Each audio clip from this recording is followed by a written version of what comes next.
in to the Warchant.com report. I'm Jeff Cameron alongside Corey Clark and Gene Williams of course, Warchant. Florida State against Syracuse. First road game in the Willie Taggart era. It will take place at noon on ESPN. Florida State a slight favorite, if you're into that kind of thing, at 3.5 points. Obviously, things have changed since the first time we got together, boys, for the Warchant.com report. Florida State's played 2 games. They have not looked good in either one. They do, however, get their first victory of the season over Samford in a nail-biter. Gene, where do we go? First 2 games, you got a litany of things you can choose from. What's gone wrong? Let's start with Captain Obvious. You know where I'm going? Offensive line. And I'm a recruiting guy. I've been following this stuff for a while. And really, outside of Jimbo Fisher's entire tenure at Florida State, outside of that 2016 class when they loaded up with 6 guys, and even some of them you can say maybe they didn't really pan out or got injured, or in case of Josh Ball no longer in school, they've massively underachieved at that position. And we're seeing a lot of that right now. And they had, I think, 8 different linemen playing the game. It's a disaster when you can't even get physical and push off the ball against an FCS team. It's not a good sign. That has to be dramatically upgraded. I think that's a bad hand that Willie Taggart got dealt with. Now, I think he can coach around it. I think there's been some issues there. Hopefully he'll figure that out. And I also think the other one, I go to the other side of the ball, it just blows my mind, linebacker. I got a stat for you. In the last, between 2015 and 17, the 3 years Florida State should have linebackers, there were 50 linebackers that were in the Rivals 100.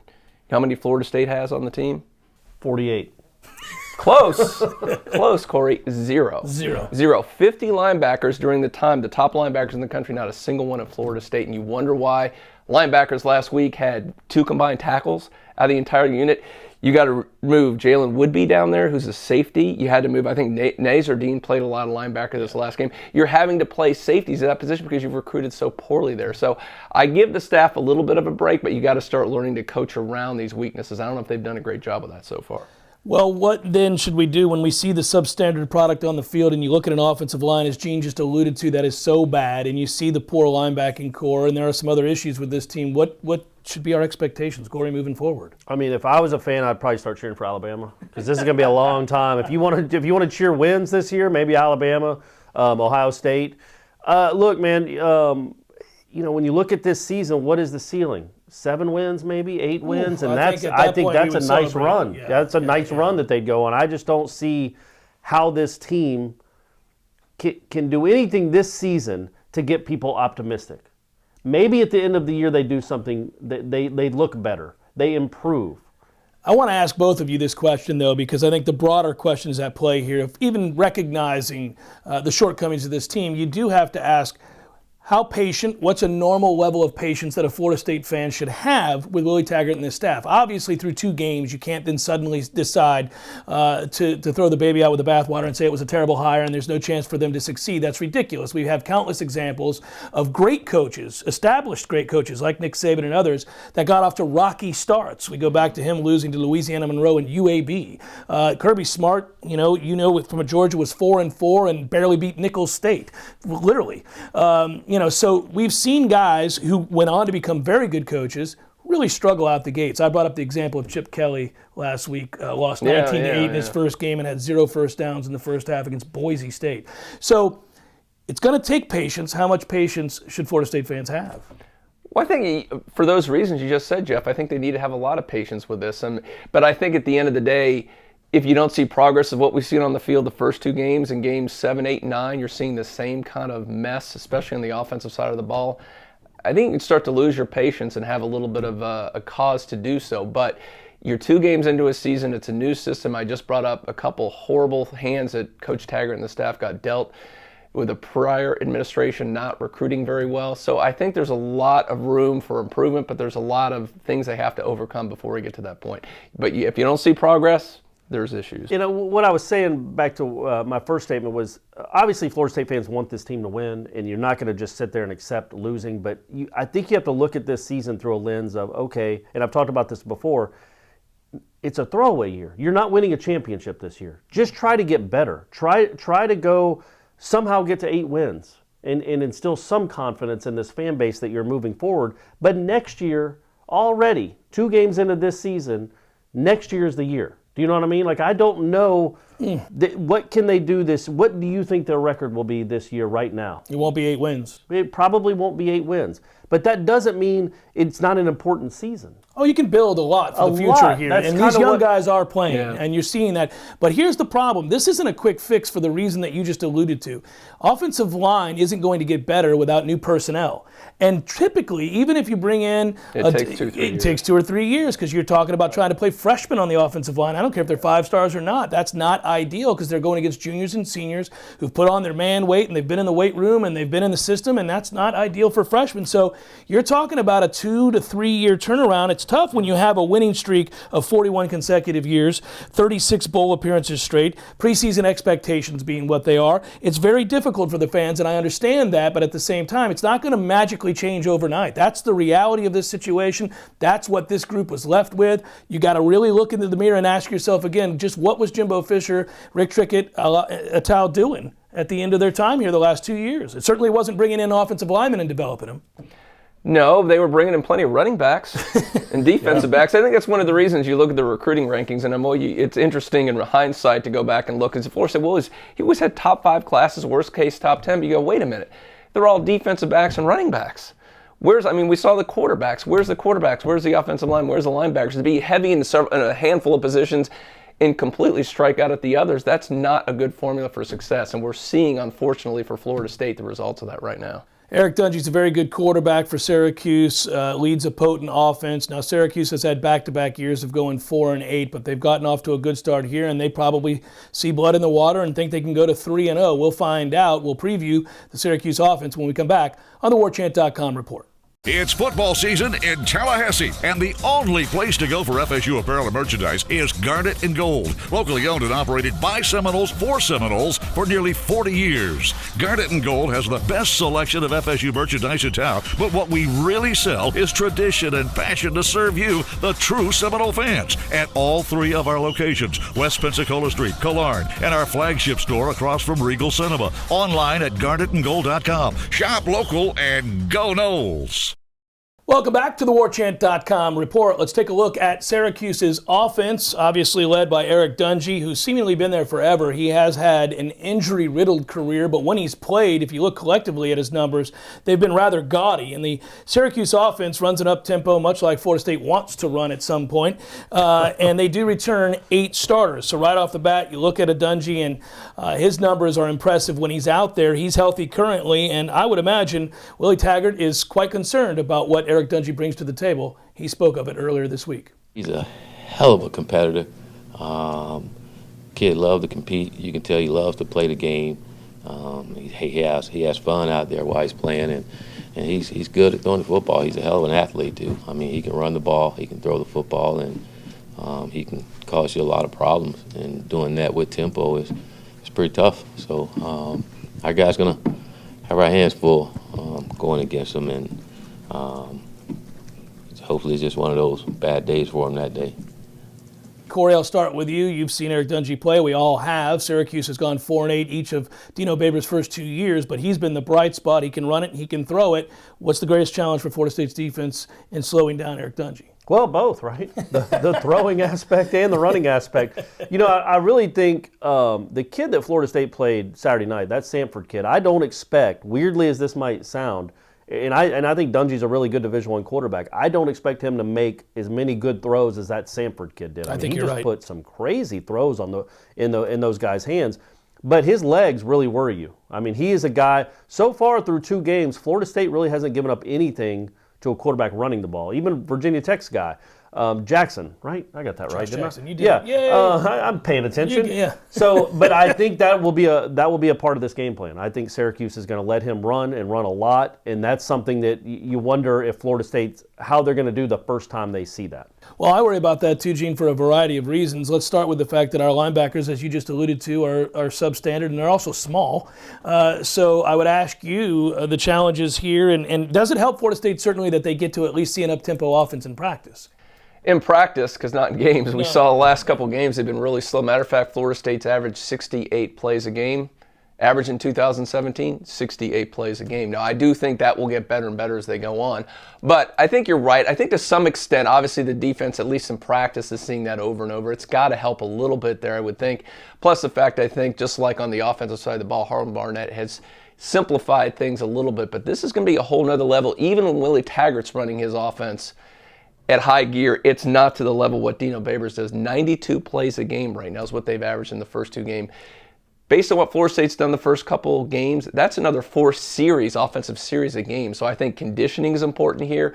I think you have to rotate a little bit more to keep guys fresh at the end of the game. The hope is you're somehow close, at least in this game, than you would think. Syracuse is more apt to get wore out at the end of the game than Florida State. So maybe in a little bit better position handling these kind of systems in the past, but still, there's been enough issues on the defensive side of the ball, especially with those linebackers, that it is definitely a concern.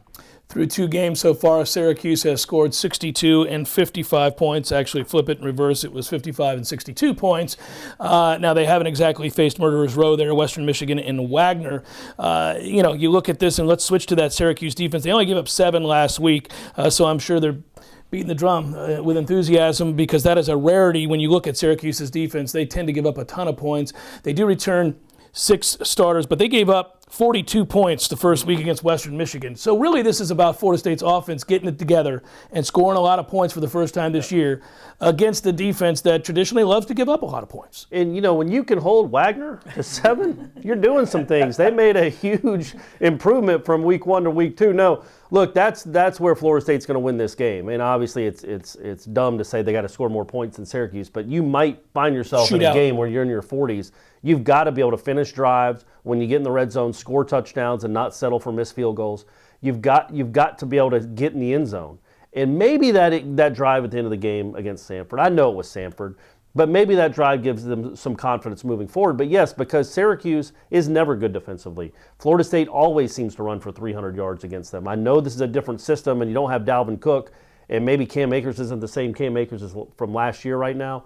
But you've got to figure out a way to gash this defense, because they're not physical ever, and they just aren't. They never stop Florida State's rushing attack. No, and Florida State ought to be able to light it up. I actually see encouraging signs. I know we've been somewhat negative, Gene, through the first couple segments here, but I went back and watched this last game, and I watched the first game, and I've seen them now both 3 times. We're leaving plays out on the field. Oh, yeah. It is there. When you hear Willie Taggart and Walt Bell talking about the plays that could be made that they're leaving on the field, this isn't a Jimboism where he used to talk about things being out the gate if a block here or a guy doesn't fall down there. No, it's actually whether or not DeAndre Francois can get better with his reads. And if he's able to do that and he hands at the right time and keeps at the right time, there are big plays to be had. So it may all come together on the turf, in the dome, and sometimes going on the road's a good thing collectively for a team. You get out from under the pressure of the hometown fans. It's sort of a bonding thing. We'll see if it all clicks this weekend, because I think they're going to have to score a lot of points. Oh, yeah, absolutely. And I think there's a game the offense is going to click. This has got to be it. As Corey mentioned, not a great defense at all, giving up 42 to Western Michigan. I went back and looked at that game. Against Western Michigan, gave up 379 passing yards, 242 rushing. Western Michigan had 9 yards per carry. And you say, okay, well, maybe Western Michigan is some kind of savant offensive juggernaut. Well, they played Michigan last week, got 3 points. Now, Michigan, good defense, but again, 3 points. So, I mean, they've got a real opportunity here to put some stuff into Corey's point. I think really you have to close out. When you get in that red zone, when you get that 3rd and 1, that 4th and 1, you have to be converting on those kind of plays. You can't have the 3 and outs in the turnover. So really good opportunity for this offense to finally get healthy. When we come back, we'll examine the decisions that have been made for game day, whether it's the backpack that everybody was a big fan of last week with the turnover backpack, the black uniforms for the first game and going non-traditional. I know fans are big proponents of the DJ. Oh, yeah. Love it. I think that's kind of divided by certain lines. That's just me. It just seems that way. Yeah, so we'll come back and talk about some of those things, whether they've been success or failure. Certainly the play on the field has been substandard. It's all next when we come back to the Warchant.com report. Hey, this is John in Greenville, South Carolina. This is Eric from New Haven, Connecticut. My name's Jared. I'm from Mobile, Alabama. Justin from Oklahoma. This is Ranye from Marshall, Georgia. This is Terrell calling from Texas. This is Josh from St. Louis, Missouri. This is Roderick from North Carolina. Wake up, Corey. Wake up, Aslan. It's Gibby. Still coming to you guys from East Village in Manhattan, New York City. This is Kevin. I'm up here in Radford, Virginia. It's Chris from beautiful sunny Phoenix. Sam Wright, all the way from Little Rock, Arkansas. Hey, this is Josh from South Dakota. Just wanted to call and say love the show. First of all, I want to start off by saying I love you guys' show. I really appreciate the show. Great show, guys. Really enjoy it. Wake up! Wake up! Wake up! Wake up! Wake up, Warchant! Welcome back to the Warchant.com report. Glad you're with us. Let's take a look at what's gone on game day. And I guess I throw it to the panel. Either one of you can weigh in. Willie Taggart was uber successful this offseason in every decision that he made. It was a PR boon. Nobody can argue with that. His commitment to the program accentuated by a $1 million donation for the standalone football facility. So there's no doubting everything culminated with that, the PR successes of the offseason. And I think they're genuine, and that's why fans bought in. However, game day decisions have come into question here, and I don't know that he's winning all of the fans back with dramatic changes and implementing some things for the home game. First of all, he let the players decide on the uniforms for the first game. They went with black uniforms. Not everybody was a big fan of that, I understand. The DJ before games, that's done at other schools. It's done at Clemson. We're not the only school that does it. They've had success, but a lot of fans think it's a little bit over the top. People that we're not fans of players dancing, preening before they had done anything on a football field. I understand that. Dancing in and of itself is okay if you're regularly winning games, but if you're not, that's a problem. And now the latest was the turnover backpack. Gene, I start with you. Game day decisions, a little shaky? Yeah, if you look around the stadium, the demographics probably pretty similar to what it is up here. I mean, we're kind of old guys. We don't like change a whole lot of times. So, I mean, I think everything you said, Jeff, by itself, yeah, okay. You throw them all out in one game, and then you combine it with the product you're seeing on the field, it's a bad look. So I would have, in hindsight, I think maybe bring some of these things around gradually. Maybe first game traditional uniforms. Or heck, have a throwback to the 90s. I mean, Peter Warwick was being honored. Why not? Maybe chilling the DJ a little bit. Maybe more marching chiefs, less DJ, and maybe work him in slowly. And I get the players wanted the black jerseys, and I guess, Corey had asked Willie Taggart in the press conference about the backpack. And, he said, well, that's what the players wanted to do. Well, they don't run the entire program. Sometimes maybe that wasn't, could you not see that was not going to really be a good look either? I mean, I think the poll we had up is over 90% of the people were against it. At some point, the fans and the people that pay all the money need to have some say in what goes on at game day. So that's my old man take right there. I want to say this before I turn it over to you to get your take on it. If you win these first two games by 45 points apiece, everybody thinks the dancing, the jerseys, the backpack are a raging success. Man, maybe not the backpack. Okay, maybe not the backpack. I don't think the backpack, anybody's real fired up about that bad Let boy. him go out and get 6 turnovers against Eric Dungey and go win a game against Syracuse, and people will be like, that backpack. I feel like it's such a bad idea that Florida State fans are going to be actively rooting against creating turnovers because they don't want to see their players wearing a backpack. That's how bad an idea it is. But yeah, I mean, it's fine. The black jerseys, they're not a huge deal. I did think it was a little odd that your very first game, you're bucking tradition. But we know why he did it, right? I mean, sure. It was basically a reward for kids having the highest GPA that they've had since 2000. Nobody got in trouble in the off season, and they worked really hard in camp, and the reward was you get to pick with the uniform we wear. Listen, if you're disciplined off the field and you're disciplined in the classroom and you work really hard, I'm not against giving kids an opportunity to be rewarded there. Yeah, you're right. If you're an old white guy, you're like, what are we doing here? But the truth is, that's not a big deal if they're playing well. No, they never win in them. They're like 2-6 or 2-7 in black uniforms. Coaches, it really does not matter. Bowden, Jimbo, Willie, it does not matter. So I don't really understand.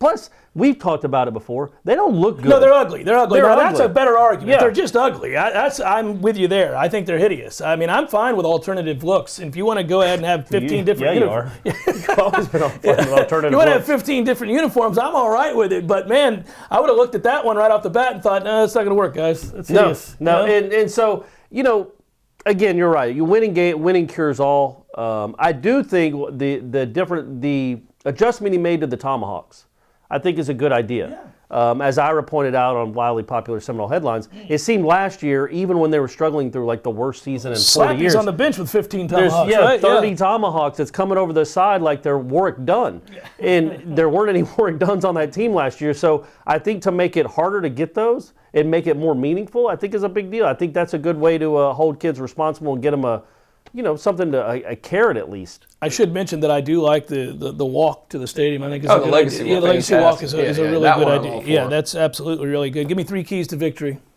Contain Dungey. Fair. Can we say that's legit there? Corey mentioned earlier, but I think when you have a scoring opportunity, you got to capitalize. And I would say don't fall behind. 2 games in a row, you've fallen behind by double digits. This could be a lot of points in this game. You don't want to look up and it's 21-3 in the second quarter. I just think that's going to be bad, trying to come back from that and depend on your defense to slow down that prolific offense the way it is. So, I mean, I think if they do those things, they'll be all right. 14 plays for 30 yards is how they started the game, and the defense immediately gave up a gazillion yards and points. 23 points, first 6 drives, over 300 and something yards to Samford last week. Well, that quarterback's on pace to have 600 passing yards. He's a good quarterback. He's not that good. No. And I would note, too, that in the Virginia Tech game, I know that they made adjustments, but 10 plays, 75 yards, touchdown, takes the air out of a stadium. You're down immediately, putting pressure on the offense that's trying to find its way. That is a problem. It's a key to the game. I would also suggest that when you get to the quarterback, because I went back and watched, they do a better job than I realized in game of collapsing the pocket some. Now, the kid was really good at making subtle moves within the pocket to get the ball off. But you got to make plays, and there are too many opportunities being left on the field. When you get that chance, you got to bring somebody to the ground, and they let that guy get away too many times. So if you affect pressure here, you got to finish the play. Yeah, and you touched on it, but play hard from the jump. Play hard from the jump. Play like you care in the first quarter, like you did in the fourth quarter. And against Samford in the fourth quarter, they played really hard. I mean, and they actually ran the ball pretty well around the right end. They had 2 or 3 runs around the right end where they were physical. On defense, they were physical. They made plays. Taylor, I think Willie even said in the first half they had thrown the same pass and he was passive. And then he attacked it. Jumped it. Yeah. Go attack. Go make plays, man. You're at Florida State, and it seems like the first 2 games they played on their heels. On both sides of the ball, just played on their heels.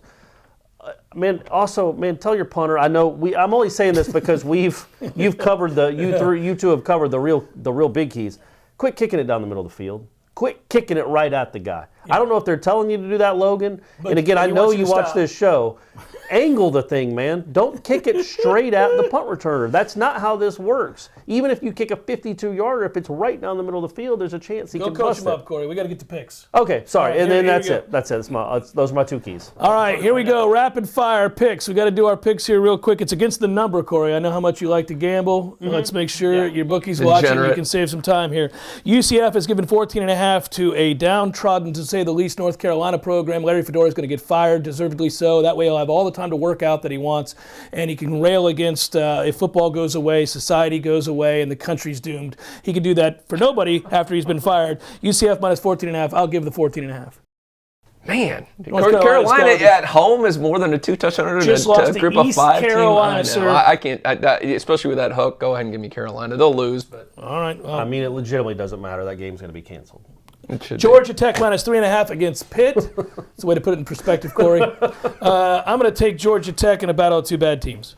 What does Ira's favorite coach do when he's against the wall? He comes out. He's going to do it again. So watch out for old Paul Johnson and have a good season. All right, minus 3.5 there. They just lost to USF, though, and they gave up a gazillion points in doing so to Georgia Tech. That was a nice win for USF. They did, but didn't Pitt just get housed by Penn State? They did. It was I would say decidedly. Yeah, I'd say Georgia Tech's 3. 3.5. The hook could get you. All right, here we go. Georgia Tech. Alabama's going to score 105 points against Ole Miss. Ole Miss just gave up, 40-something points last week? I know they scored 70-something, but Alabama can name their score. They're giving 21 to Ole Miss. They just keep covering. I mean, I'll keep going with I did it last year. I'll just keep going with them until they don't cover. You? That's at Ole Miss or Alabama? That's at Ole Miss. Ole Miss just gave up literally. I know, man. That's a lot of points on the road. But, yeah, I love that quarterback. I don't love that quarterback because he's an Alabama quarterback, but that dude's the truth. They're going to score a lot of points. Give me Alabama, give the 21. Give me West Virginia, give 3.5 to NC State. It's not a night game in the Wiz Palace, so I think it's a different vibe when they get to drink and urinate a lot. Man. It's night game, so it's a 3:30 kickoff, so I'm with you, West Virginia. No Wiz advantage. Where is that game? It's at NC State. That's the Wiz Palace. That game's going to be canceled, too. All right, but if it weren't to be canceled, theoretically, who would you pick? Florence. Southern Cal's at Texas. I love that Tom Herman lost to Maryland for the 2nd consecutive year. Yeah. You know, they can sway and do all their stuff, but it's tough times there at Texas still. Southern Cal's not any good either. A battle of titans that once were, much like Florida State. Right. Texas is giving 3.5. It can't be right. Give me Cal. Give me Southern Cal. Yeah, Trojans. Yeah, so USC? Agreed. That game's not going to get canceled according to you? I don't think Florence is hitting that. You don't think and finally, LSU's at Auburn, and I like Auburn a lot, but 10 points? Yeah. No way. Give me LSU plus 10. I like Auburn, man. I think Auburn's going to. I think Auburn's going to house them. All right, I think Auburn's going to house them. All right. Can we get an Ogeron from Florida State is over there? Florida State's favored by 3.5 against Syracuse. Who you got? 38-37 Noles. Woo! Gee, don't do that to me. I will be inebriated with the nervous with energy. With a Ricky field goal, Ian. How nervous would you be then? No. We got no chance to win if that's the case. Who you got? No way you can miss 4 in a row. Sure you could. Sure. Man, I'll take Syracuse in the points. Not going to give a score, huh? Nope. Yeah, Syracuse in the points. 31-30. I like Florida State to win this game. I think they're going to come out and score a lot of points this week, and they'll do just enough on defense. It won't be pretty, but they'll get the win, and all of a sudden we'll be rejuvenated. If I'm wrong, then good Lord help us next week when we do the Warchant Report, because then the train is off the tracks. Thanks so much for watching, everybody. We'll see you next time.